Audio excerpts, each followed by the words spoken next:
I heard him knock him dead. All right, everybody. Happy Thursday. Good afternoon. I have a few things at the top before I turn it over to the Admiral. As I was walking out here today, we saw news that Republican legislators in Tennessee were preparing to vote on the expulsion of 3 Democratic officials who stood in solidarity with children and families peacefully protesting for action on gun safety. The fact that this vote is happening is shocking, undemocratic, and without precedent. Across Tennessee and across America, our kids are paying the price for the actions of Republican lawmakers who continue to refuse to take action on stronger gun laws.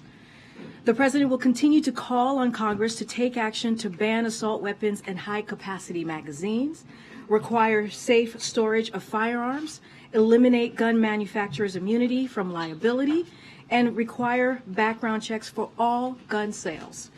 And state officials must do the same. This has been one of the worst weeks of 2023 so far in terms of anti-LGBTQ bills becoming law in states across America. 3 anti-LGBTQ laws have been enacted so far this week in Kansas, Indiana, and Idaho. Just yesterday, the North Dakota Senate passed 10 anti-LGBTQ bills in just one day, a single-day record. In Kansas, the state legislation overrode Governor Kelly's veto to make Kansas the 20th state that has banned transgender kids from participating in schools sports. With the enactment of a new law in Indiana, 14 states have now banned gender-affirming health care, while some of these laws are currently blocked by courts. This is a dangerous attack on the rights of parents to make the best health care decisions for their own kids. According to the Human Rights Campaign, more than 50% of transgender youth in the U.S., which is estimated to be more than 150,000 kids, live in states in which transgender youth have lost access to or at risk of losing access to gender-affirming care. Look, this is awful news. Let's be very clear about that. LGBTQI+ kids are resilient. They are fierce. They fight back. They're not going anywhere. And we have their back. This administration has their back.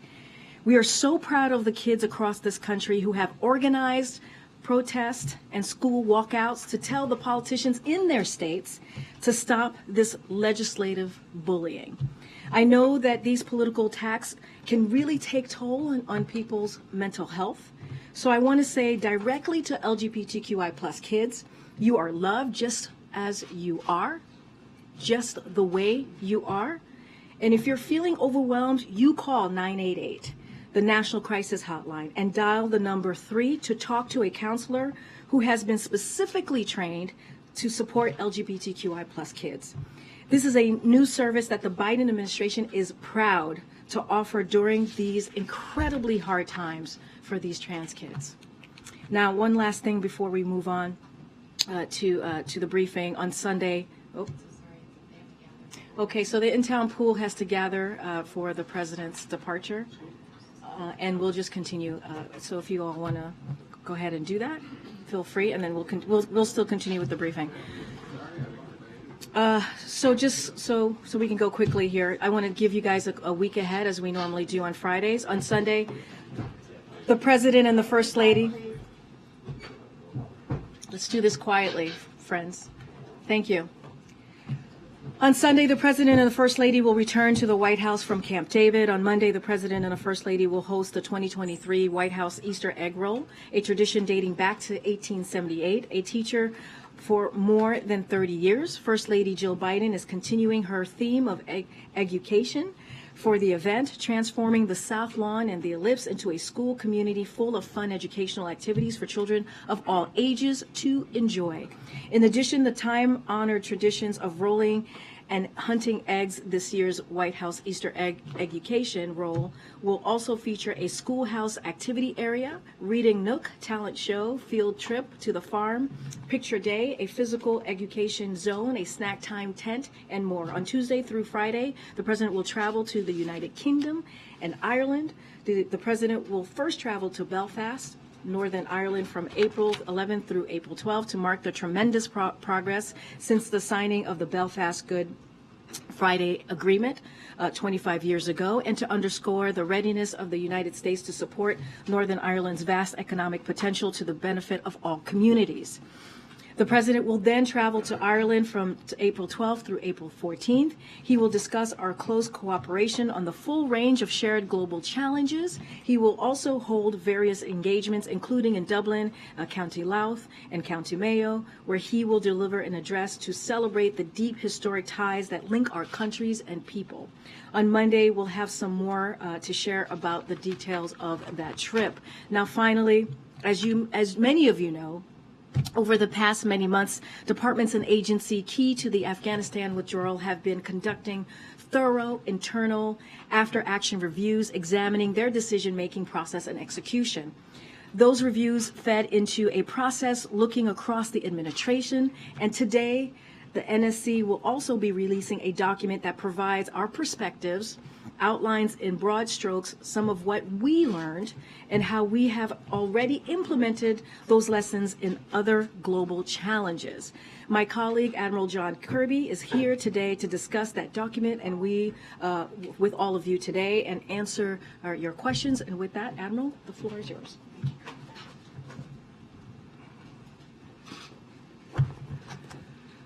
Good afternoon, everybody. So I want to start today by, again, updating you, as Karine said, on the administration's work to assess the withdrawal from Afghanistan. As you all know, over these many months, departments and agencies key to the withdrawal conducted thorough internal after-action reviews, each of them examining their decision-making processes, as well as how those decisions were executed.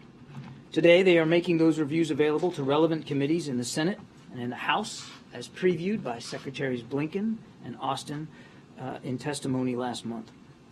Those reviews, as Karine said rightly, fed into a process looking across the administration. So today, we are also making available to all of you and to the public a document that provides our perspectives on the withdrawal and outlines in broad strokes some of what we learned, as well as how we are already implementing some of those lessons. That document will be posted to the White House website at the conclusion of my briefing. But I'd like to take some time, if you'll allow me, to provide you an overview. First, and most critically, the President's decision to end the war in Afghanistan was the right one. The United States had long ago accomplished its mission to remove from the battlefield the terrorists who attacked us on 9/11 and to degrade the terrorist threat to the United States from Afghanistan. And now, with that war over, we can more squarely address the most pressing challenges of our day. America is on a stronger strategic footing, more capable to support Ukraine and to meet our security commitments around the world, as well as the competition with China, because it is not fighting a ground war in Afghanistan. Of course, we continue to address terrorist threats, which, as the President accurately assessed, had migrated to other parts of the world through effective over-the-horizon operations, including those that took out the leaders of al-Qaeda and ISIS, al-Zawahiri and Haji Abdullah, respectively. Well, while it was always the President's intent to end that war, it is also undeniable that decisions made and the lack of planning done by the previous administration significantly limited options available to him. President Biden inherited a force presence in Afghanistan of some 2,500 troops. That was the lowest since 2001. He inherited a special immigrant visa program that had been starved of resources. And he inherited a deal struck between the previous administration and the Taliban that called for the complete removal of all U.S. troops by May of 2021, or else the Taliban, which had stopped its attacks while the deal was in place, would go back to war, against the United States. The President's transition team asked to see plans for that removal. They asked to see plans for a security transition to the Afghan government. And they asked to see plans to increase the processing of special immigrant visas. None were forthcoming. Transitions matter. That's the first lesson learned here. And the incoming administration wasn't afforded much of one. Thus, President Biden's choice was stark. Either withdraw all our forces or resume fighting with the Taliban. He chose the former. But even in so doing, secured extra time to conduct that withdrawal, stretching it out to August. And that's the second point worth making. Despite having his options curtailed, President Biden led a deliberate, rigorous, and inclusive decision-making process that was responsive to facts on the ground. He focused keenly on the need for proper planning. In fact, President Biden directed his top national security leaders to begin planning for a withdrawal even before he had made the final decision to leave Afghanistan. He ordered troop reduction plans, plans to turn over bases and equipment to the Afghan government, as the previous administration had negotiated, plans to draw down our diplomatic presence, and plans to evacuate both American citizens and Afghan allies alike. Indeed, evacuation planning started in spring of 2021, and the President ordered additional military forces pre-positioned in the region by midsummer in case they were ever needed. Throughout, President Biden insisted that his team plan for worst-case scenarios, such as the fall of Kabul, even though the intelligence community's assessment, when he was making the decision in early 2021, was that Taliban advances would accelerate only after the withdrawal of U.S. forces. The President repeatedly requested assessments of the trajectory of the conflict from his military and his intelligence professionals. No agency predicted a Taliban takeover in 9 days. No agency predicted the rapid fleeing of President Ghani, who had indicated to us his intent to remain in Afghanistan up until he departed on the 15th of August. And no agency predicted that the more than 300,000 trained and equipped Afghan national security and defense forces would fail to fight for their country, especially after 20 years of American support. In fact, the assessment was that the promotion of acting Defense Minister Bismillah Khan Mohammadi would actually strengthen their resolve to stay and fight. And so, another lesson learned was the need to plan early and extensively for low probability, high risk scenarios. I should note here that our experiences in Afghanistan informed our decision to set up a small group of experts for worst-case scenario planning on Ukraine, which included simulation exercises and our ability to forcefully and plainly speak publicly about the risks we saw of a pending invasion. Now look, there's always going to be tension between highlighting warning signs that a country may collapse and undermining that same government. And that's a difficult balance to strike. But in Ukraine, and before that in Ethiopia, for that matter, we prioritized earlier drawdowns of our personnel when each of those capitals were under threat. In fact, months before Russia's invasion, we released intelligence with trusted partners, and our warnings about the invasion grew louder and more public. This aggressive approach allowed us to organize with our allies and help enable Americans in Ukraine to depart safely. And just to remind, we continue to facilitate the safe departures of Americans from Afghanistan when they tell us they are ready to leave. And we have proudly welcomed nearly 100,000 of our Afghan partners and their family members to the United States. Many of these families left Afghanistan after the withdrawal, and they continue to arrive on a regular basis. Now, I'd be remiss here if I did not also express our gratitude to the many private and nonprofit groups, including those comprising veterans of the war, who helped us identify, contact, and arrange for the safe transport of thousands of these brave Afghans. Without their help, or the incredible assistance we received from countries in Europe and the Middle East that allowed us to use their facilities as way stations, we could not have moved as many people as quickly as we did. And that's yet another lesson that we learned. This one about the power of allies, partners, and friends. Now, we know we need more help, which is why we urge Congress to assist us in improving the special immigrant visa program and by passing the Afghan Adjustment Act, both of which will make it easier for us to keep meeting our commitments to our Afghan allies. No comments, none, about this withdrawal would be complete without mention of the deadly attack on the Abbey Gate at Hamid Karzai International Airport on the 26th of August. The President at the time made it clear to operational commanders that force protection remained his highest priority. In those tense days, when the threat was particularly high, he accepted the recommendation of his national security team to extend the timeline for evacuations only after his senior military officials confirmed that they had sufficient resources and authorities to mitigate threats, including those threats posed by ISIS-K. He trusted the best judgment of his leaders on the ground to make all operational decisions, including with regard to Abbey Gate. The President and the First Lady will always honor the sacrifices of the 13 service members who were killed in that attack, and we will never forget their families. We will mourn with them, remember with them, and support those Gold Star families. We mourn as well the loss of those Afghans killed by that suicide bomber on that day and others who lost their lives during the withdrawal. And we will always honor the bravery and selflessness of every member of the military, the Foreign Service, the intelligence community, and our civil service, who made possible the largest airlift evacuation in military history, and all under the constant threat of attack. The effort was certainly not without days of pain, hardship, or bloodshed, but neither was it without courage, or poise, or professionalism. For all the lessons that we take away, we should remember that over 20 years of war, and in its final days, these men and women saw things and did things and carry things with them that you and I will never fathom. We must make sure that they and their families know that their service mattered. We must make sure they get the help and the support that they need. We must make sure that their legacy is never forgotten. They ended our nation's longest war.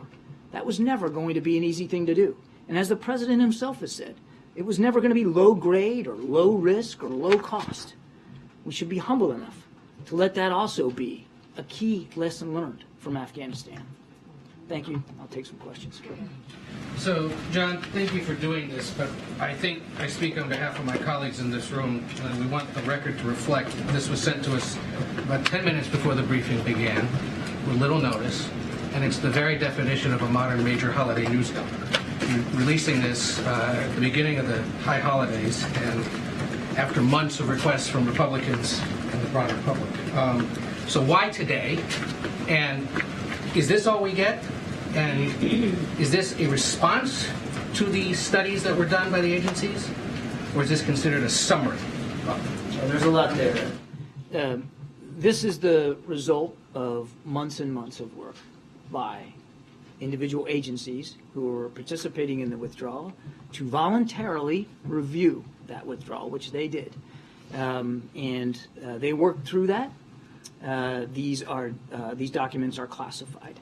And we felt it was the responsible thing to do after those reviews were done to then run a process across the administration to take a look at those reviews ourselves across the interagency, work our way through it, and then provide them to the relevant committees and leaders on the Hill, which we did today. We think that was the responsible thing to do. And what you're seeing today is the result and the culmination of an awful lot of work, Ed. No effort here to try to obfuscate or try to bury something. It's an effort to try to be as open, as transparent as we can be. And what you got in that document there is a pretty fair summary of our perspectives of the work over those many months and pulling and collating a lot of those lessons learned together. And we're trying to present certainly the key lessons learned, the ones that we're able to share more openly and more publicly with you. And I'll tell you this, you got questions after the briefing today, I'll stay here as long as you want, but you got questions after the briefing today, you know how to get a hold of me. We'll answer whatever you have. I got two specific ones about what's in this document after a speed read here. On page 8, the President received and accepted the unanimous advice of his top national security officials to end the evacuation on August 31st. What is the definition of a top national security official? Because we know, for example, that General McKenzie, who was then head of CENTCOM, has said he objected to aspects of this. So what's the definition of a top national security official? I am loath to get into the individual advice that individual members of the president's team given him. That would not be appropriate for me. But I can tell you, having lived through this as well at the Pentagon, that the president specifically asked his team, should we extend past the 31st? He specifically asked them to go back and look and see what that would look like, because we had secured this additional time from the Taliban to the 31st of August. And the team did that. The team did that, Ed, not just at the highest levels of the Pentagon, from the Secretary to the Chairman of the Joint Chiefs to General McKenzie, but even the operational commanders on the ground. And there were numerous flag and general officers on the ground at the airport. All of them took a fair look at the president's request and came back to him and said that it would not be advisable, given the high threat environment. Remember what also happened on the 26th, that attack at Abbey Gate? And then we had a very high temp between the 26th and the 30th, in which, of course, there was a kinetic strike taken in downtown Kabul. There was high temp. And so the advice of his senior national security team, all the way up to the senior levels of the Pentagon, advised him that the 31st was the appropriate date to end that evacuation. There's 4 pages here of blame on the previous administration, or this White House explanation of what the last White House did regarding Afghanistan. Nowhere in here does there appear to be any expression of accountability or mistake by either the president himself or others. Is there any for what happened? I would argue that the very fact that we voluntarily, the agencies voluntarily decided to go conduct after-action reviews. Nobody told them to do that. That wasn't legislated by Congress. They did that on their own. And the fact that they did that, and that we were now placing it on the Hill for Congress to look at, the fact that we digested and distilled some of the key points of that and gave it out in a public document, the fact that I'm up here talking to you about it, I think shows you how seriously that the president felt about learning lessons from this withdrawal. I would also point out to you that the work isn't over. So, number one, even before you got that document, some of those lessons were applied. I talked about Ethiopia. I talked about Ukraine. And number two, it's not like the work is all over. The president signed the legislation enabling the Afghan War Commission to be formed, and we're going to continue to work and cooperate with that. That's going to look at the whole 20 years. America's longest war deserves a lengthy review and lengthy study, and the president's committed to that. Thank you. In reading this, you seem to be conceding that evacuation should have happened sooner and faster, saying we now prioritize earlier evacuations, noting that today you would message evacuations more aggressively. I understand you've made clear the president does not have any regrets about his decision to withdraw. But in hindsight, in reading this, does the president have any regrets about how this withdrawal was carried out? The president's very proud of the manner in which the men and women of the military, the foreign service, the intelligence community, I went on and on and on, conducted this withdrawal. But look, I've been around operations my entire life, and there's not a single one that ever goes perfectly according to plan. Things happen. Sometimes enemies get a vote, and you always want to learn from that. And one of the things that we learned, and I talked about it here in my opening statement as well, is that you gotta that balance of striking when do you pull out when a government is under threat, particularly a friendly government, and do so in a way that doesn't undermine the very government you're trying to support. That's a tough balance to strike, and it's different in every single case. And as I said, we learned from Afghanistan, and we applied that lesson in Ukraine and Ethiopia, that being aggressive in the information space and being willing to move a little sooner may be the best thing. But does he wish he had done things differently? The president, I think everything is laid out here in this document about the main takeaways, the main lessons that we learned. Again, the president's enormously proud of the men and women who conducted this withdrawal. And just one last thing. On the last page here, you note that the speed and ease with which the Taliban took control of Afghanistan suggests that there was no scenario except a permanent and significantly expanded U.S. military presence that would have changed the trajectory. I wonder, what is your message to the veterans, to the families of the fallen, who may read that and wonder, what was the point? The president said many times that the mission that we originally were sent in to Afghanistan for was accomplished a long, long time ago. Remember, they were ordered in under President Bush to avenge the 9/11 attacks and to go specifically after Osama bin Laden and al-Qaeda. And decimating and degrading al-Qaeda's capability in Afghanistan was a mission that we accomplished a long, long time ago. And over time, the president has talked about this, the mission in Afghanistan morphed into something it wasn't intended to originally be.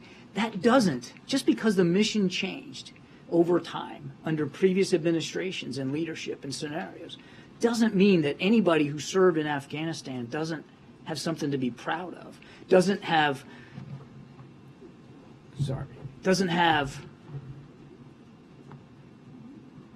service to this country that they can take with them the rest of their lives and feel honorable about it. They didn't make those decisions. They signed up. They raised their right hand, all volunteers at a time of war, to say, yeah, put me in. I'm going to go fight. And some of them didn't make it back. And everybody that made it back a little bit different than when they left. And the president and the first lady understand that and respect that. And they should know that they'll always have the commitment of the commander-in-chief and the respect of the country for doing that. Mandita, and then we're going to get around to it. Thanks, Karine. The report says the Trump administration's 4 years of neglect, including deliberate degradation, left Afghanistan operations in despair. Could you be specific about deliberate degradation? What are you specifically referring to? There are many aspects if you look at the Doha Agreement and what led up to that. When President Trump took office, there was more than 10,000 American troops in Afghanistan. He took it down to 2,500. He negotiated the release of 5,000 Taliban prisoners that were being held by the Ghani government without consultation with the Ghani government. He negotiated the Doha Agreement with the Taliban without the Ghani government in the room. And he all but froze the special immigrant visa program, which had been providing opportunities for some of our Afghan allies to get out of the country and to come back. So it was a general sense of degradation and neglect there that the president inherited. And do not underestimate the effect that that Doha Agreement had on the morale and the willingness to fight on the Afghan National Security and Defense Forces. It had a very corrosive effect on their willingness to continue to fight for their country. Now, we didn't see that. And part of the reason we didn't see that is because we couldn't see the plans that the previous administration allegedly worked on during the transition. No, as I said in my opening statement, none of those plans were forthcoming. So would you say that the points that you just listed especially were the ones that made this transition? Those were some of the key ones. Okay. And a quick follow-up on what the report says about the administration not broadcasting loudly about any potential worst-case scenarios out of concern. It would signal lack of confidence in the Afghan government's position. We obviously ended up seeing Ghani flee the country. Yeah. And so was that a well-thought-out decision? What was what a well-thought-out decision? His decision to flee? Not broadcasting loudly any concerns about the lack of confidence in the Afghan government. Yeah, look, I think, as I said, it's a difficult balance to strike, and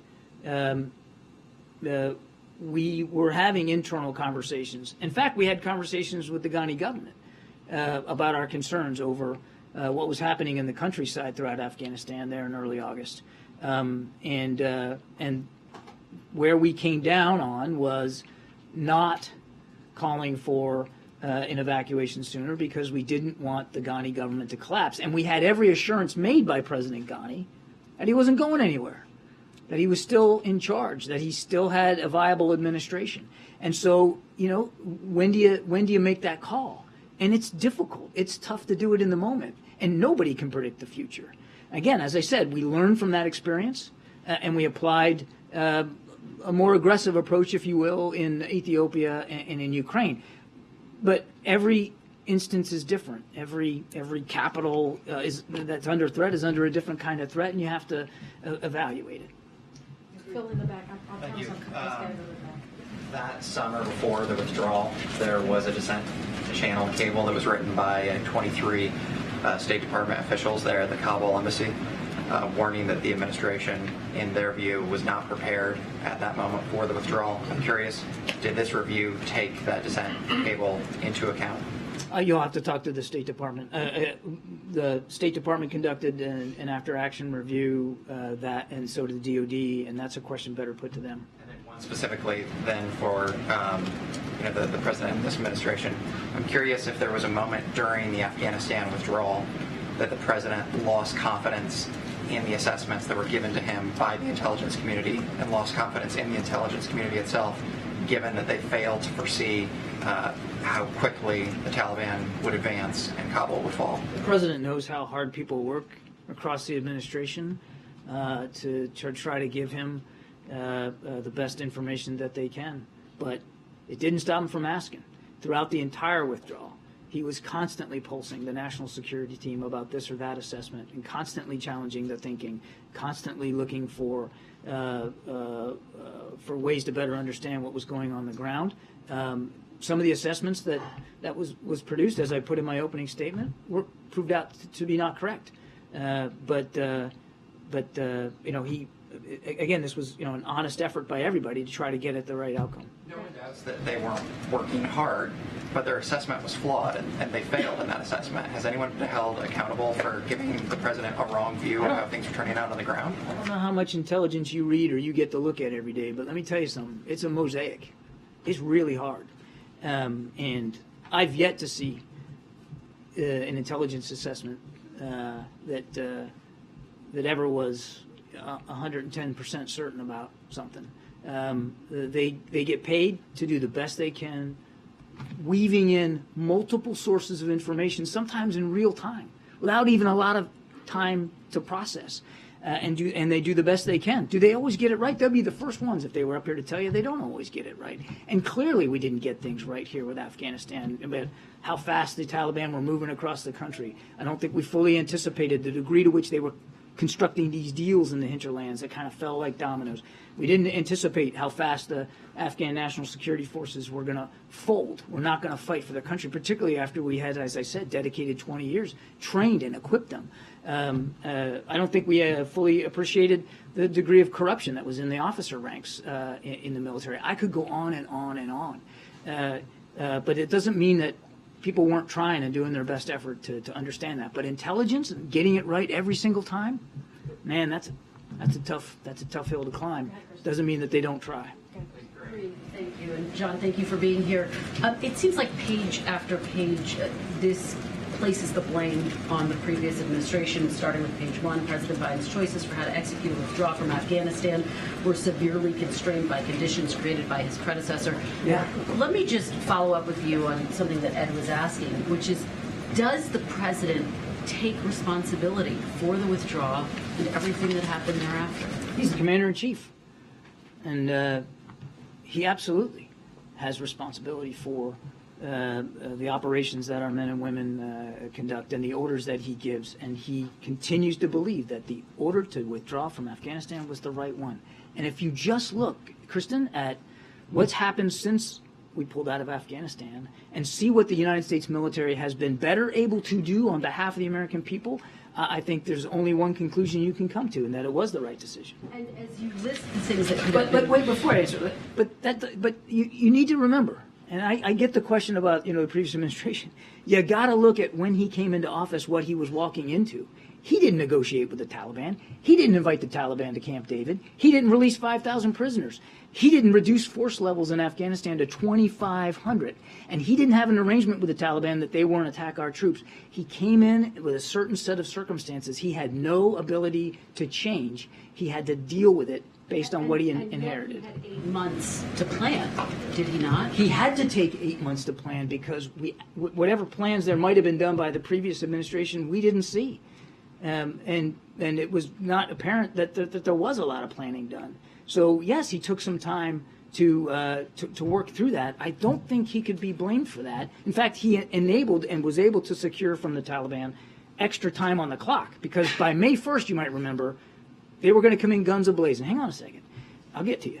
They were going to come in guns a-blazing on May 1st. He got us till the end of August so that we could do, I mentioned that in my opening statement, proper planning that accounted for high-risk scenarios and probabilities that we hadn't thought of before, so that he could get military forces pre-positioned in the region, so that if we had to go in and conduct an evacuation, they could do that. And you know how fast they got there? 48 hours when we ordered a NEO, a non-combatant evacuation, because he put them there and he had to have time to do that.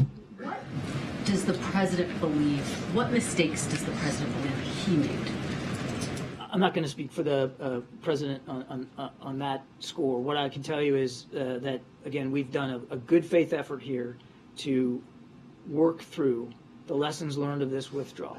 And we've already started to apply those lessons.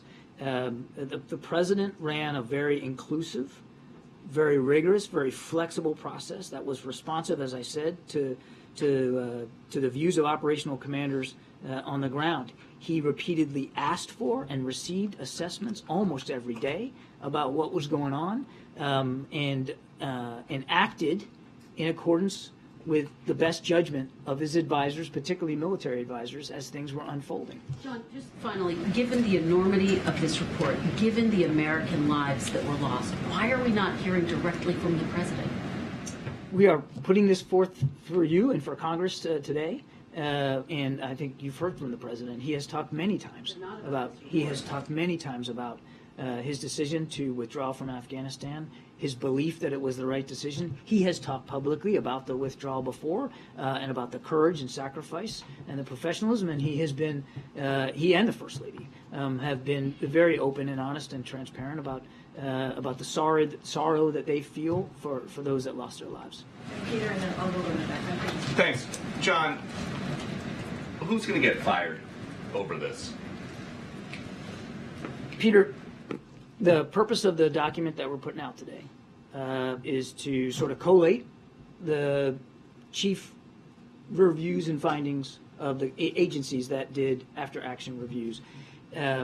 It's not the purpose of it is not accountability. The purpose of it is military leaders. Purpose of it is to study lesson learned. You admit that the intel was bad.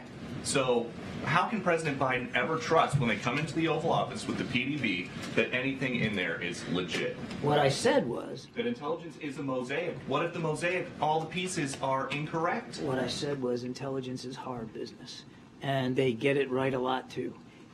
There were some pieces here that weren't accurate, and we're being nothing but honest with you and the American people about what those inaccuracies were and how they shaped some of the decision making that was laid before the president and the questions that he asked. This document and this effort isn't about accountability today. It's about understanding. And I would also add that as I said to Ed, the review process isn't over. This is the next muscle movement in what will be a long process to better understand and comprehend and adjust to what we learned and what we did in Afghanistan. But it doesn't seem like after the country has had a couple months to review this, and as the government has, people don't have an issue with the decision to order troops out of Afghanistan. It is with the way that this president ordered it done. There were children being killed. There were people hanging off of Air Force jets that were leaving, and you're saying that you guys are proud of the way that this mission was conducted? Doesn't mean of that? Proud of the fact that we got more than 124,000 people safely out of Afghanistan? You bet. Proud of the fact that American troops were able to seize control of a defunct airport and get it operational in 48 hours? You bet. Proud of the fact that we now have about 100,000 Afghans, our former allies and partners, living in this country and working towards citizenship? You bet. But does that mean that everything went perfect in that evacuation? Of course not. I've talked about it from a different podium. The after-action reviews are now being reviewed by members of Congress, which will lay out things that could have gone better. Nobody's saying that everything was perfect. But there was a lot that went right. And a lot of Afghans are now living better lives in this country and other countries around the world because of the sacrifices and the work of so many American government officials. So, yeah, there's a lot to be proud of, Peter. That's it. Thank you, Karine. Thanks, John. Just to follow up on my colleague's questioning about the blame assigned to the previous administration, specifically, how is the Trump administration responsible for the disorganized and chaotic process of evacuation and determining who gets to board these evacuation flights. I mean, you mentioned that there's a review in terms of the lessons learned. Can you share some of those lessons learned, just specifically in terms of who gets to board evacuation flights? I'm not going to go beyond the review, the document that you have today, or my comments today. But I'm actually glad for the question. Because I remember going through all that. And those first few days were very, very tough. They were very hectic because we didn't have a force presence at Karzai International Airport. We were still in the process of taking those pre-positioned forces and getting them onto the field. And we got them there within 48 hours. And about 72 hours after that, that airport was basically, for all intents and purposes, American property, surrounded by the Taliban and ISIS-K. So they not only had to run an airport, get the radars up and going, do air traffic control, get planes coming in and getting them loaded, have medical screening, have security vetting, have diplomatic presence on the ground to make sure that we're putting the right people on planes, but also defend that airport from external threats. That's pretty remarkable. And so for all this talk of chaos, I just didn't see it, not from my perch. At one point during the evacuation, there was an aircraft taking off full of people, Americans and Afghans alike, every 48 minutes. And not one single mission was missed. So I'm sorry, I just won't buy the whole argument of chaos. It was tough in the first few hours. You would expect it to be. There was nobody at the airport, certainly no Americans. It took time to get in there. Is there anything in the review that addresses the problem of who was in charge at that time? I think there was a lot of analysis that questions whether it should have been the military who's in charge of the evacuation versus the State Department. And that is partly the problem of the confusion. And I understand your point about planes leaving full of people, but there are also planes left empty and people falling off planes. I actually don't accept the premise of your question that there was some sort of confusion over who runs. It was a non-combatant evacuation operation once it was called, and the military leads those. It's pretty clear. Now, we needed the support of the State Department because you had to have diplomatic officers, consular officers, people trained in the vetting of individuals coming in. We needed that help for sure. There was a lot of interagency coordination, and some of it had to be developed in the moment because we'd never done something like this before. But it was very clearly what we call a NEO, a non-combatant evacuation operation, which was led by the military. And let me tell you something else. Non-combatant evacuation operations are probably some of the most difficult, not probably, they are, some of the most difficult operations for any military to conduct. Can I just follow up on the women's rights issue, John, since you're there? Since the withdrawal, Afghan women have suffered massively under the Taliban, and they have recently banned Afghan women from working as UN staff. Some believe that this is a tactic, a pressure tactic by the Taliban to secure a seat at the UN, Afghanistan's seat at the UN. Do you believe that this is a tactic that will work? Under what circumstances would the U.S. even consider allowing the Taliban to have the Afghanistan seat at the UN? Again, I think we've talked about this. I mean, we certainly condemn this approach by the Taliban. It is, and we're certainly not going to be compliant with it.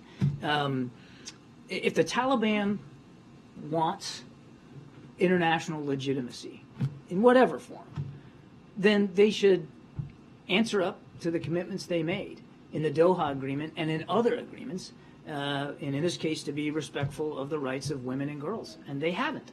And so until they do, they're going to be continuing to struggle to gain some sort of sense of legitimacy or assistance from the rest of the world. Karine, thank you very much. Admiral, thank you. I have two questions about this report. First question is about the intelligence angle. I think we can safely agree that any time the assets of the intelligence community are harnessed to an assessment of a life and death matter, and the community gets that wrong, and death ensues, that qualifies as an intelligence failure. First question here is whether, since you have acknowledged, essentially, without calling it as such, an intelligence failure in this case, do we know why the intelligence communities got it wrong? What was it? Cultural? Was it specific? Was it analytical? What was the problem with the intelligence community here? The intelligence community also conducted after-action reviews, and I'd let them speak to that. I'm not going to do that from here. Second question. We in this room hear you saying, and the American people hear you saying, that President Biden inherited bad policies from President Trump? No. Bad outcomes, bad conditions on the ground. That's what I said. Well, you said you reduced the force to 2,500. You're characterizing that as a bad policy, yes? I'm characterizing that as a fact. What we hear you saying, let me finish my question, please, and what the American people hear you saying is President Biden inherited flawed policies from his predecessor. President Biden was deprived of the requisite transition papers he should have received from his predecessor, and President Biden was deprived of accurate information from President Ghani about his intentions, and President Biden was deprived of accurate assessments from the intelligence community. The depiction of the commander-in-chief that you present, or this commander-in-chief, is of a figure almost helpless and shaped and buffeted by individuals and forces and entities that are beyond his control, when he had every option to increase the troop size there during his 8 months in office. He had every option to intensify attacks on the 5,000 Taliban fighters and so on. So I just don't understand why you're willing to depict your boss, the commander-in-chief, as so helpless in this instance. The president was anything but helpless. He drove a very, as I said, a deliberate and inclusive decision-making process. He was able to secure some extra time for us to be able to conduct a withdrawal and do so effectively. He repeatedly, as I said in my opening statement, throughout the entire withdrawal, pulsed his national security team and senior military leaders about the conditions on the ground, asking tough questions and getting answers and getting responses. And he acted on the best military judgment and the best assessments from the intelligence community as he could, as he made these decisions going forward. And some of those assessments turned out to be wrong. But it wasn't for a lack of alacrity and energy and interest by the president in pulsing and questioning and analyzing all the way through. And this was difficult. As I said at the very end of my opening statement, ending a war, any war, is not an easy endeavor, certainly not after 20 years. And the president said himself there was no way in that process that it was going to be low grade, low cost, low risk. There was going to be risks. There were going to be costs. He knew that. The team knew that. And everybody tried the best they could to develop the best answers, the best responses, the best assessments that they could. The president relied on that judgment, but he kept challenging it all the way through. He kept challenging it. He kept asking questions. Given the conditions, your position is everything went about as well as it possibly could have.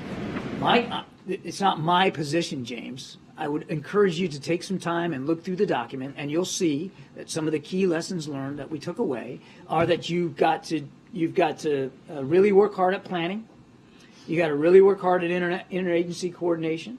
You got to be willing to revisit the idea of communications, crisis communications with respect to evacuations, and maybe be willing to move sooner than what some of your instincts might be. I mean, there's a lot in there, so I encourage you to take a look at that. Why did the administration choose not to make this an independent review? These were independent reviews. The after-action, the after-action reviews that were done by the Defense Department and at the State Department, they're the two prime ones that we're talking about here.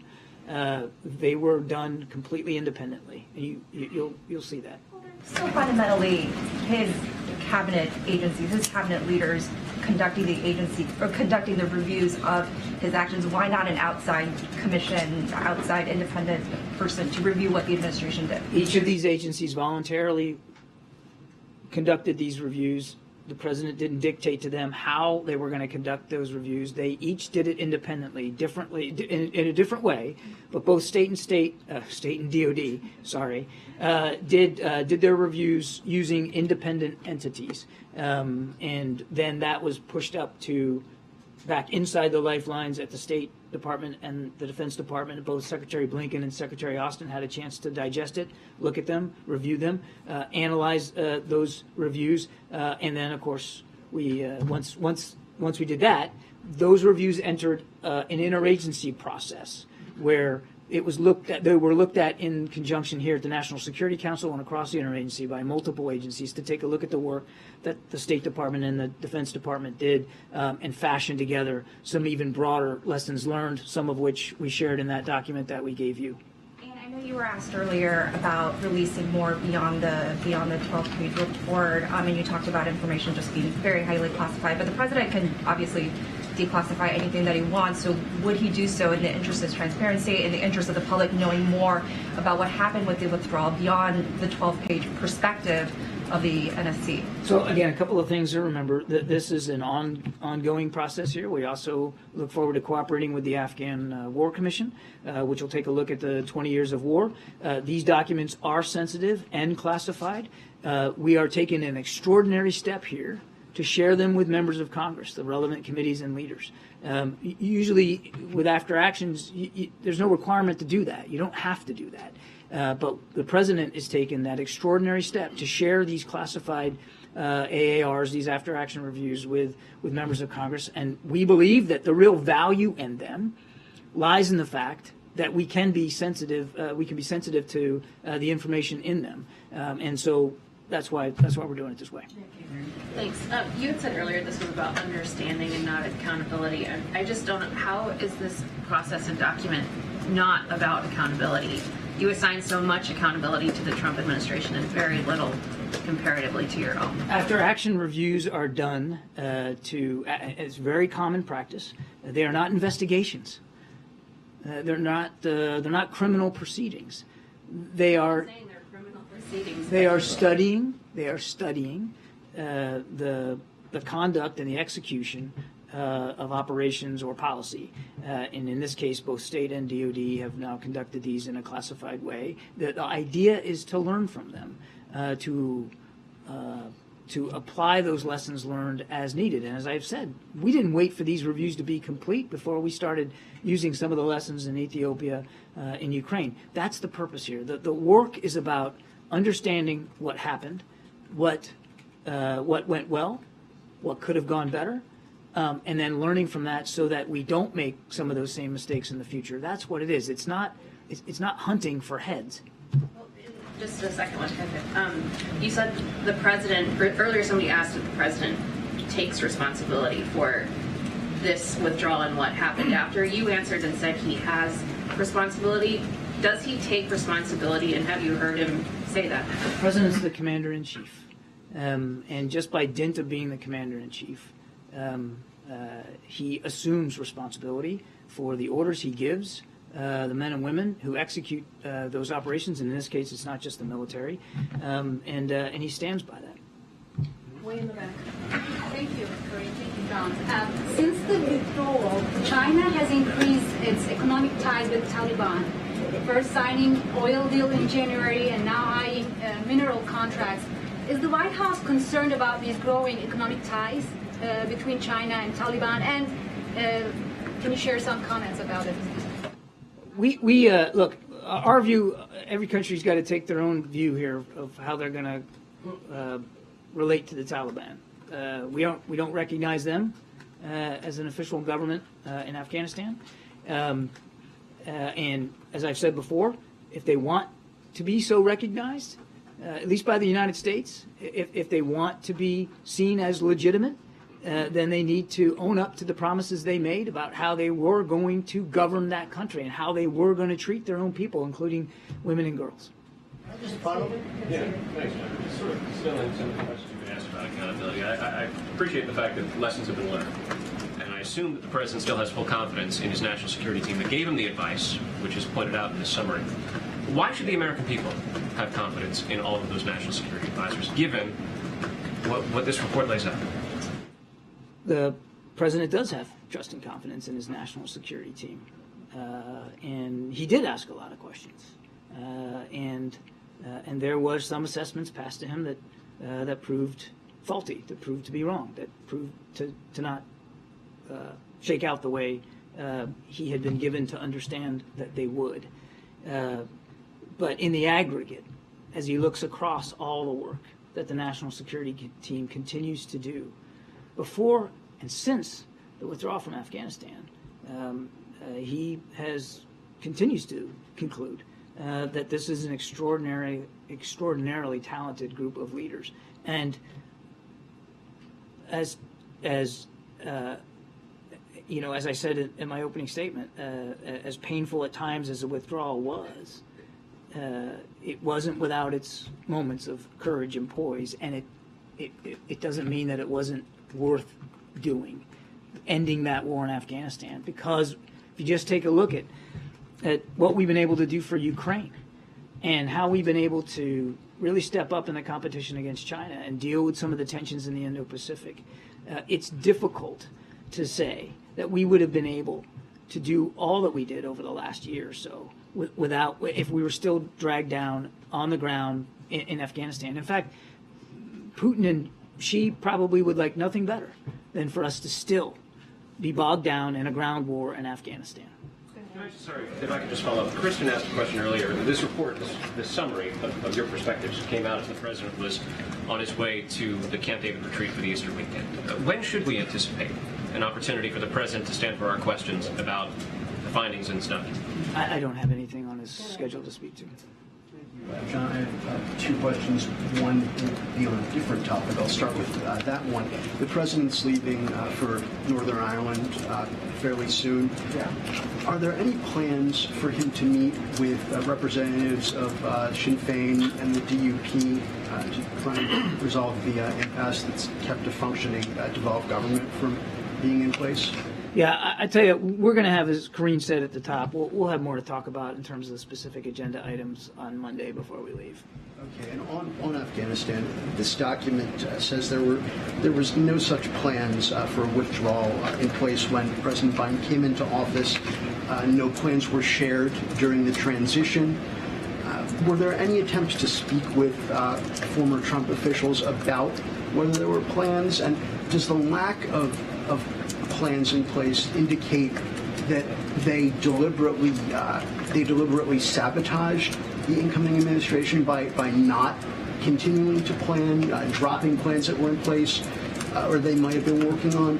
Or is there a possibility that they didn't intend on following through with the agreement that the former president made to be out by May? I can't speak for leaders in the previous administration, and I certainly can't speak for whatever plans they did or did not draw up. I can tell you with confidence that the transition team of the incoming administration asked repeatedly to see plans for withdrawal, for retrograde, as we say it in the military, for the special immigrant visa program, for the turnover of equipment and bases to the Afghan National Security Defense Forces. And as I said in my opening statement, none were forthcoming. It wasn't for lack of trying. They weren't sharing. And so one of the reasons why, to Kristen's earlier question about the length of time that it took to conduct a review, was because we were almost starting from scratch. There was no visibility into what they had done. In fact, we spent quite a bit of time after coming into office, and I remember this quite clearly, trying to get our hands around the Doha Agreement and really understanding all its articles and what it meant and how it was being interpreted by the Taliban. There just wasn't any of that fingertip feel or granular awareness that we had. The sitting administration can access documents from the prior administration. Was there any attempt to find out if they even started to plan? What was there ever a plan? There were multiple attempts to try to gain insight into what the previous what the previous team had been doing. And as I said earlier, and as is indicated in that document, none of those plans were forthcoming. All right, it's been about an hour, guys. We're chatting to come on that agenda. Thank you. Thank you, Karine, and thank you, John. I have two questions on South Korea and China. At the summit meeting between President Biden and South Korean President Yoon Suk-yeol this month, what agenda are you going to be discussed this meeting? You're way ahead of me today, Janie. I don't have any agenda items to talk about today, but certainly in due course we will. I have the China, please. The U.S. integrated country strategy includes a new policy toward China. What tools can the United States use for China to help deter North Korea's missile and nuclear provocation? We know that China has influence in Pyongyang, and we have long urged them to use that influence to get Mr. Kim to do the right thing and to be willing to sit down with us, as we have said we are, without preconditions, to diplomatically try to deal with a denuclearization of the peninsula. Thank you. Thank you, Karen. Thank you, John, for spending a lot of time answering our questions. I have a question. What message do you have for the people around the world who don't look which administration made mistakes or failed, but lost some confidence in the United States' ability to deal with such difficult situations as in Afghanistan? I would encourage them to look at what we have been able to achieve in the 2+ years of this administration across the board. And as I said, even in Afghanistan, because ending that war was the right thing to do for this country and our national security interests. We are on a stronger strategic footing. We are better able to deal with the most pressing challenges of the day, which are not quite, by the way, emanating out of Afghanistan. Certainly not anymore, because we are no longer in Afghanistan. And take a look at the incredible leadership of the United States in support for Ukraine. Take a look at the NATO alliance, which now just got a new member. Take a look at the strengthening of alliances and partnerships in the Indo-Pacific, the new AUKUS deal with Australia and the UK, and the ability for them the Australians now to get a nuclear power submarine. I could go on and on and on. The president has prioritized alliances and partnerships, many of whom were left in the wake of the previous administration and denigrated. We're revitalizing them, we're bringing them back, we're reinforcing them, and America's footing on the global stage is a lot stronger now. Yeah, thank you, Karine. Thank you, John. So one on this and one on China, if I could. In looking through this, it doesn't seem to address the $7 billion in military hardware and technology that was left in Afghanistan for the Taliban. You know, the president took office in January. The withdrawal happened in August. Does the president take responsibility for leaving all or some of that? You know who was responsible for that equipment? The Afghans. Because you know why? It was their equipment. First of all, I don't believe the number is accurate. But let's put the number aside, the $7 billion. There was very little, and I mean very little, U.S.-owned equipment or U.S.-operated equipment that we left when we left Afghanistan. I'm talking like some forklifts at the airport and some ladder vehicles, some fire trucks that we were using at the airport. But the helicopters that we left there, all disabled, so the Taliban couldn't get them flying again. Whatever ground vehicles like MRAPs or Humvees, they were all disabled at the airport. Everything else outside of that airport, the stuff that's at Bagram or you pick the base in Afghanistan, was all turned over in according with a very elaborate, deliberate, retrograde plan that the U.S. military put in place to turn over all that stuff to the Afghan military. And the Afghan military, as I said in my opening statement, decided they weren't going to fight for their country, that they were just going to leave it behind. So it is the Afghans who were responsible for the turnover of all that equipment. On China quickly, so you can run down the list of how China is helping Russia. Russia became China's largest importer of oil at the beginning of this year. China's moved its credit card in to help Russia transactions. China's made a deal now with Saudi Arabia for oil transactions.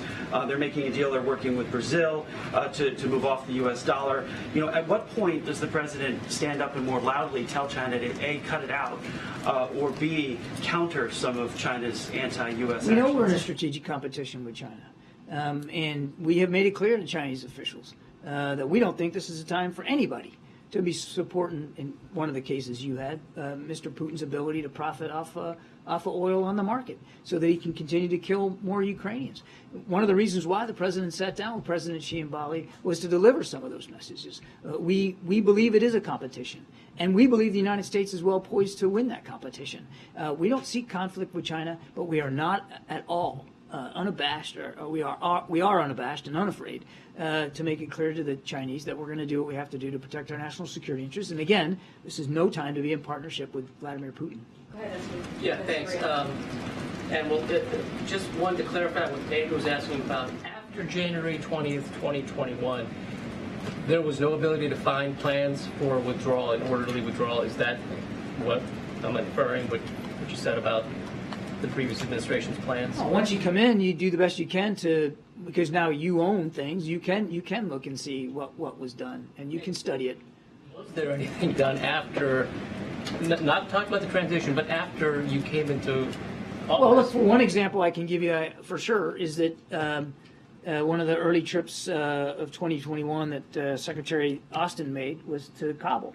And he sat down there with the ISAF commander, General Miller, and General Miller walked him through some of the retrograde plans that he had already formed up.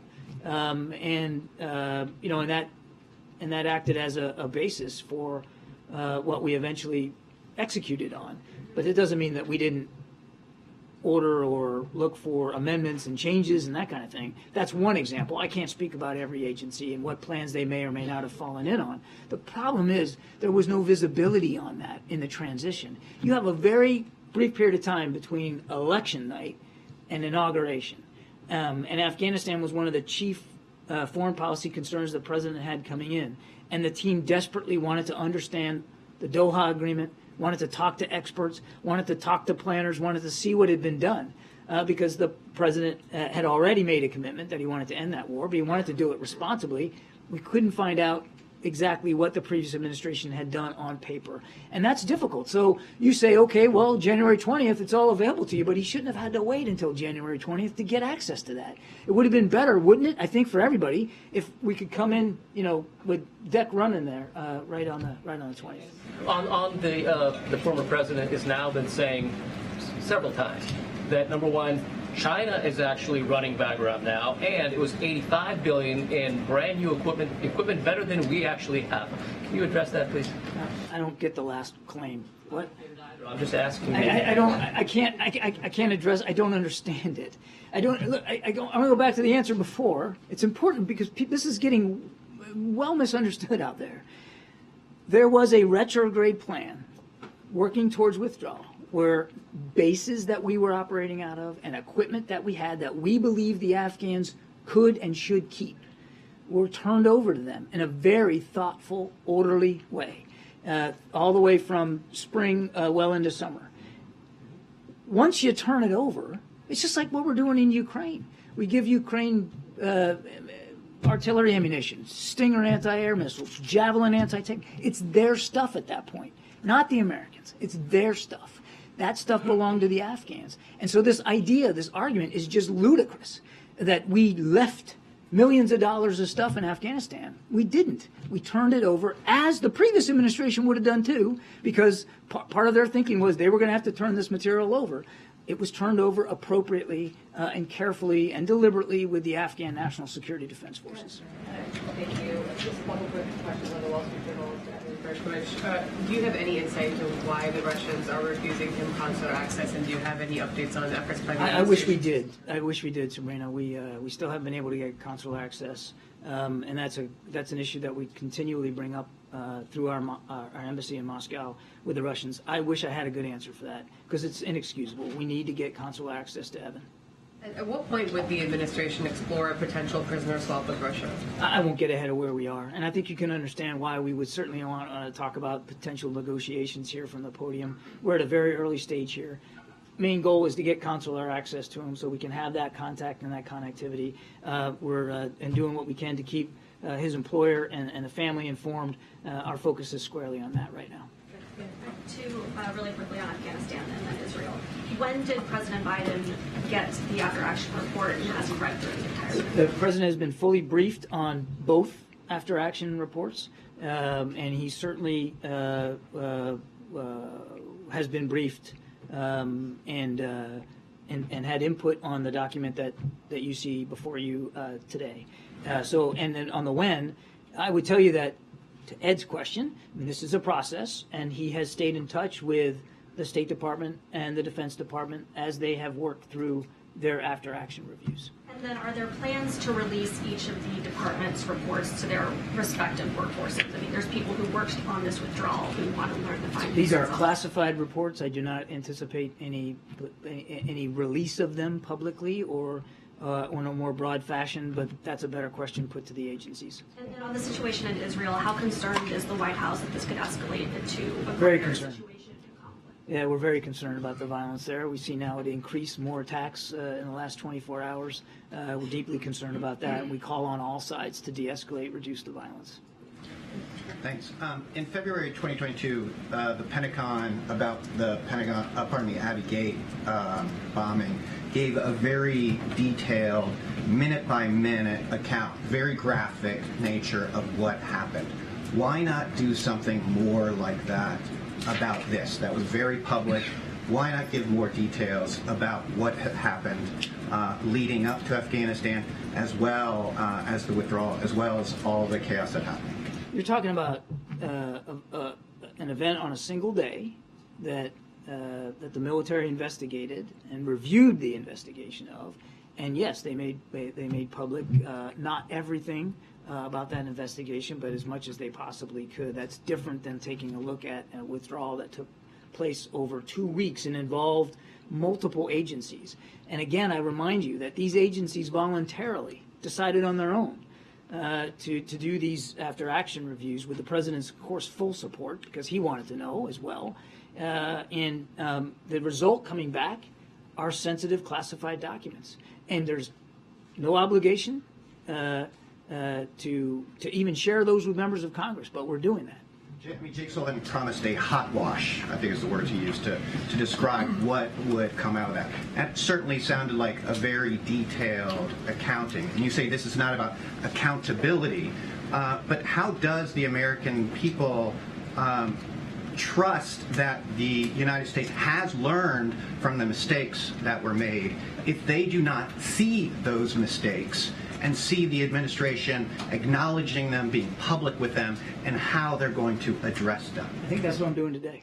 And I think that's the document you got in front of you. I think it's also, hang on a second, it's also the fact that those after-action reviews are on Capitol Hill voluntarily so that relevant committees and relevant senior members of Congress can look at them. They are sensitive and they are classified. And we also have a responsibility to the American people to protect some information so that it doesn't get out there, so that we can continue to apply some of those lessons in future operations. The last thing I'll say to your question is there's an Afghan War Commission that's been legislated. The president signed that legislation. It will look at the whole war, and that will have a very public dimension to it. And this administration and every agency in it will actively and with appropriate energy participate in that.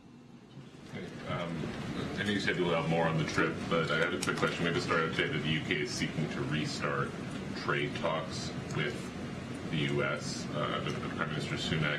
Does the U.S. have any interest in restarting trade talks with the UK, and will President Biden meet with the Prime Minister when he's in Northern Ireland? I haven't seen that report, so I'd rather not comment on that right now. And as for the agenda, I think you just got to give us till Monday. We'll have much more detail on the agenda, who he's meeting with, and under what context on Monday. The free trade question has been hanging in the air for quite some time. I understand. The previous premier.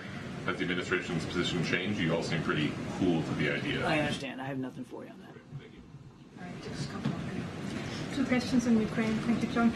According to the Financial Times, a high-ranking advisor of President Zelensky signaled that it might not be longer a precondition to get Crimea back to start negotiations. Is that a development the White House would applaud? First of all, I don't know that the Zelensky administration has spoken to that, and we certainly wouldn't get ahead of them. What I would tell you is, and we've said this from the very beginning, that only President Zelensky can determine if and when he's ready to negotiate and in what context and over what. We believe that nothing should be negotiated about Ukraine without Ukraine. Nothing should be done or said or moved on without President Zelensky's full approval. That's where we are. Thank you so much.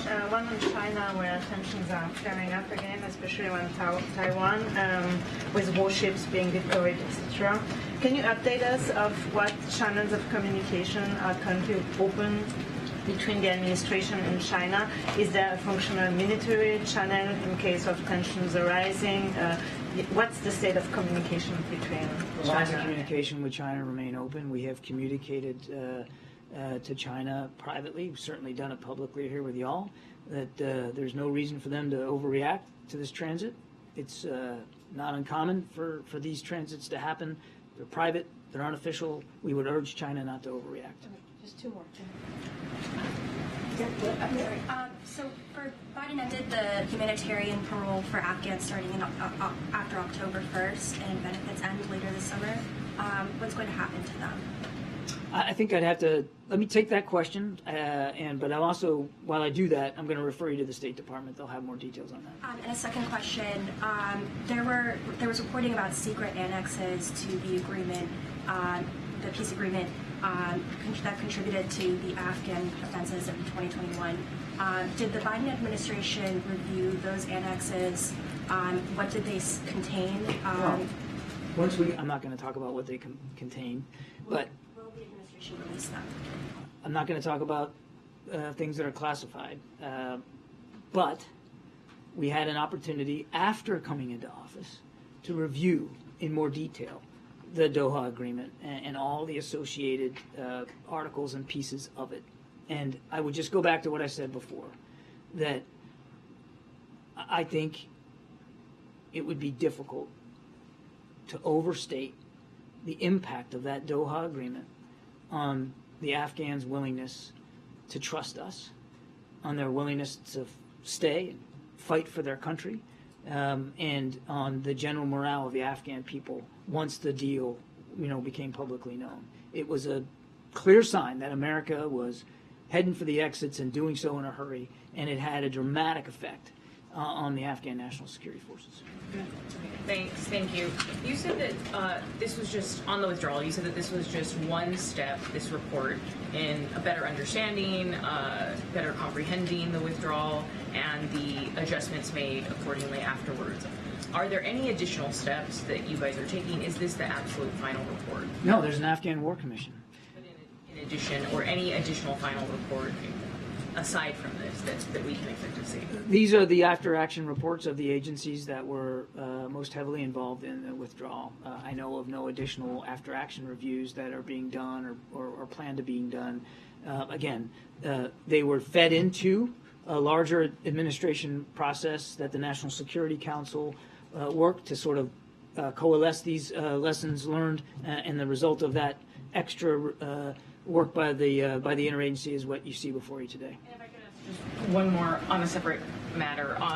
State Department Secretary Blinken said that he has no doubt that Evan Gershkovich was wrongfully detained. Related to that, Mark Fogel's sister told NewsHour last night that her family is angered by what they consider, quote, favoritism by the administration. Fogel's sister told us that the family has not heard from President Biden or Secretary Blinken. So when will Fogel be designated as wrongfully detained, and are there any ongoing conversations with I can't speak to that from from here. The State Department would have to deal with that. They're the ones that make determinations about wrongful detention. I would remind that each determination is done on an individual case-by-case basis. We got to wrap this up. You have the last question. Thank you. About the document, just to clarify, it says, and I quote, national security leaders met on August 9 and concluded conditions on the ground did not support triggering the evacuation operation. Then it says that on August 14th, President Biden formally initiated this operation. Can you explain to us what happened between those two dates and between those two assessments? Many things happened in that, in that 5 days. I don't have all my notes in front of me from then, but we continued to see, particularly over that week, the Taliban achieving more and more success in the hinterland, particularly out west and to the north, taking over district by district, province by province. And so there was this sort of rolling momentum that they had, and the danger to Kabul got more acute over the course of that 4 or 5 days. And again, as I said earlier, first of all, non-combatant evacuations are some of the most difficult operations, and choosing when you're going to go there, and that's a State Department gets to call that, but the military executes and leads it. And finding that exact moment to do it it can be difficult, particularly when you're dealing with a government who we wanted to see succeed, wanted to see stay in power. And so you got to be careful about when you go ahead and call for a NEO, so that you're not undermining the very outcome you're trying to keep in persistence. About China, if I may. Recently in a congressional hearing in the House Foreign Affairs Committee, Congresswoman from Florida said that countries in Latin America, such as Venezuela and Bolivia, are allowing China to gain foothold in the region. So how would you characterize its Chinese presence in Latin America, and how big is it a security challenge for the United States? Just in general, we see the Chinese continue to try to gain influence in Latin America, but also in Africa. And they do this in a pretty ham-fisted way with high interest loans that some countries then end up not being able to pay back and suffer the consequences to their own economic growth and development for that. We are not asking countries to choose between the United States and China or the West and China, but we do think it's important for them to understand that in accepting Chinese help, that they are potentially putting their own economic livelihoods at greater risk. Last question. Yeah, John, the attack on the worshippers in the Al-Aqsa Mosque, and this is a holy time for all Abrahamic faiths right now. You say you're concerned. Is that it? I mean, some of these people were worshiping, and some of them were even sleeping when they were attacked. Isn't this time to condemn? We have. We We said have. we're concerned just now. Well, yes, I said we're concerned, but we have in the previous few days condemned, used that verb, we have condemned that violence. Of course we have. And you're right, people should be able to worship freely and safely, and we still stand by the status quo on the Temple Mount. That has not changed. Our policies have not changed. We urgently urge all sides to reduce this violence. All-side situation. I mean, right now, this was Israeli forces attacking Muslim worshippers during Ramadan. We urge all sides to de-escalate and to reduce the violence. But does that mean then that this is the White House taking sides? The fact that you're not willing to single out the Israeli forces attacking Muslim worshippers? The side we're taking on is safety and security. The side we're taking on is the status quo. The side that we're taking is one of peaceful worship. That's the side we're taking. Thanks, everybody. Thank you. Thank you. All right. Thank you so much, Admiral. It's over an hour. Okay. I guess if you guys still want to stick around, I'll take a couple more questions. Or if not, we can wrap this up right here, and I'll see you guys on Monday. Okay, we can take a couple. All right. Okay. Because Sungmin, just kick us off. Yeah, I just have one. There was a report. Sungmin's like, yes, I have a question, so we can take a couple questions. Well, there's a report in ProPublica this morning that talked about Justice Clarence Thomas taking all of these luxury trips from a Republican mega donor, appearing not to disclose those gifts as required by law. So does the White House believe that this is a violation of ethical standards that a justice should be held to? And does the president want a more rigorous code of conduct for Supreme Court justices? I'm not going to comment from here. There are other bodies of government that should be dealing with this. I'm just not going to comment from here. All right, Peter. You got this Ireland trip next week. Oh boy. The dramatics. How does a Biden trip to Ireland help counter China or end the war in Ukraine? So let me just say a couple of things. The president is certainly looking forward to taking this trip to Northern Ireland and also the UK. He'll be heading out on Tuesday. We certainly will have more to share on this trip coming in the upcoming days, as my colleague just said on Monday. But I also want to lay out here the important important history between U.S. and Ireland, right? When you think about the waves of Irish immigrants who help shape America's spirit of freedom, that's incredibly important as well. And I think telling that story, the president going there and being able to touch on his own family story and the stories of many of Americans here, Irish Americans here, as you think about how this country was created and built and put together by immigrants, I think that's important. I think that's something that's important to highlight. And the president looking forward to that. Karine, any update on the debt limit talks? Are there any plans underway? And I know we asked you this. I don't. For President Biden to meet with or speak with Speaker McCarthy. Honestly, when it comes to asking me about what are the plans, I would ask the Republicans in the House.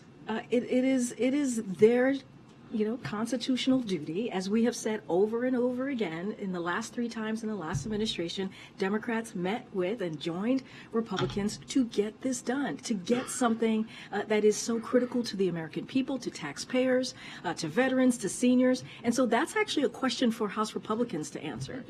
So critical, Karine. Why are you letting the clock tick down, inch closer to this deadline? I want to be very clear. I just definitely disagree with the question, Kristen, here, because it is not us, it is them. The onus is on Congress to get this done. This is their responsibility, their constitutional responsibility to get this done. Republicans in the House cannot and should not be holding, our nation's debt hostage. They should not be doing that. We've been very, very clear. They did it 3 times in the last administration. That the U.S. won't default? That is for House Republicans to answer. That truly is for them to deal with this situation that we have said, again, it is their responsibility, their constitutional responsibility. I can't say that enough. This should be done without negotiations. This should be done without conditions. And it has been done many times before. And they should just take this seriously. Okay. Karine, I know we all have to write stories, but I just want to ask you, because so many people in the country have been talking about it. This came up in yesterday's briefing. LSU says that the team certainly will come, but I wanted to give you an opportunity to address some of the emotions that have been aired by some of the players, particularly Angel Reese. And what she said this week is that the shoe were on the other foot. If Iowa had won, the First Lady wouldn't have said, LSU come. Can you respond to that? Look, first of all, as you know, the president put out a statement days ago saying how he and the First Lady are welcome and looking forward to celebrating LSU Tigers and the University of Connecticut. Clearly, the men's team, the Huskies, and that is something that is tradition here, continuing that tradition from here and celebrating the champions. And that is something that both of them are looking forward to. Look, the First Lady was honored to attend the championship game. As we know, it was a historic game. 9.9 million people watched that game. It was the LSU Tigers. That win was historic. It set a record, and we could not be more proud of them. Again, a great game and a wonderful moment for women's sports in history, something both the First Lady and, as you know, the President have talked about. They feel very passionate about that, and it was truly a remarkable and important moment. And again, the First Lady was honored to be part of that. And so I will say, as I've said yesterday, and I'll say again, she and the president are truly looking forward to welcoming LSU Tigers here to celebrate them as champions, to celebrate their history victory, and we're looking forward to welcoming them. And so I'll just leave it there. Go ahead, Josh. Just on the debt ceiling issue, there's a plan reportedly coming together with the Problem Solvers Caucus on some sort of strategy to raise the debt ceiling. Is the White House involved in those talks at all? And are you open to those sorts of plans, or do you need a budget from McCarthy's? So we haven't. So I'll touch on both. Look, we haven't spoken to the problem solvers about that. We've made our position very clear. You heard me go back and forth with Kristen here. The debt ceiling in our economy should not be held hostage. We've been very clear about that. Republican threats of chaos and catastrophic potential outcome. That's not going to work. That is not what they should be doing as their constitutional duty. So we've been very clear on that. As far as the budget, the president put out his budget on March 9th. We have been very clear about that. If they want to have a conversation about the budget, if they want to show the American people what they value, what they think their fiscal responsibility is, we're happy to have that conversation. We're happy to have to sit down. The president would love to sit down and negotiate and talk through that. But they haven't been able to do that. All they do is present, excuses. That's what we've been seeing. So the budget, we'll have a negotiation on that. If they present something, they haven't done that yet. The debt ceiling, it should be done without negotiation. It should be done without conditions. And very quickly on our favorite topic, the Fed vice chair.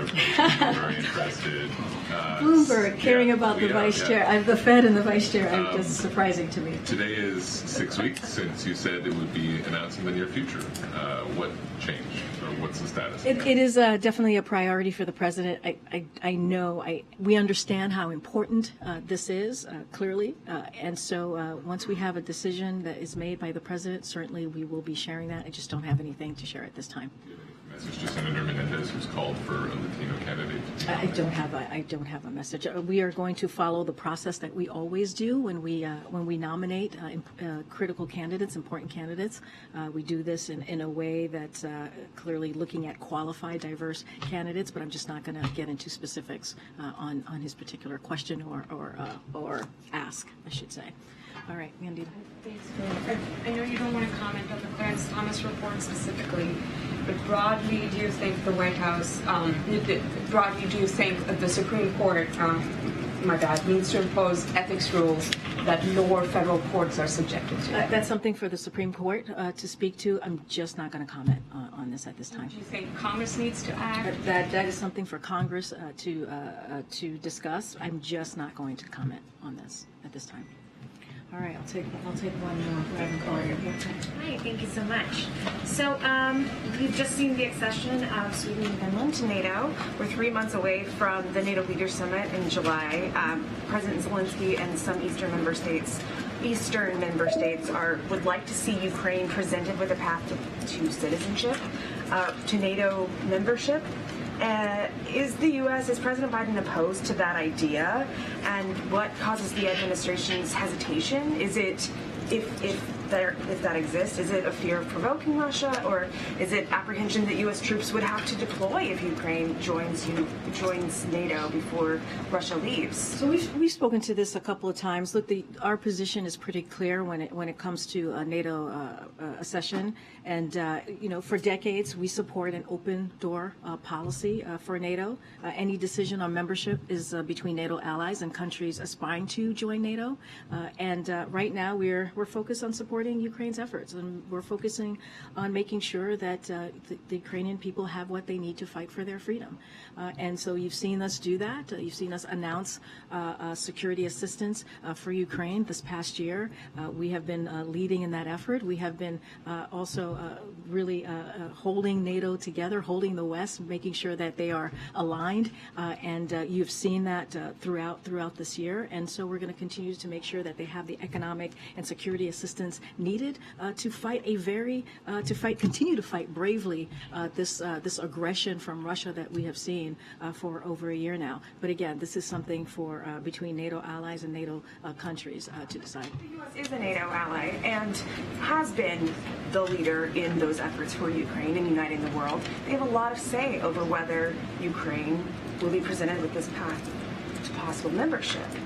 What is the U.S.'s position on it? Again, been very clear for decades. For decades, we have been pretty consistent on this. We support an open door policy for NATO, and I'm just going to leave it there. It's been like this for decades now.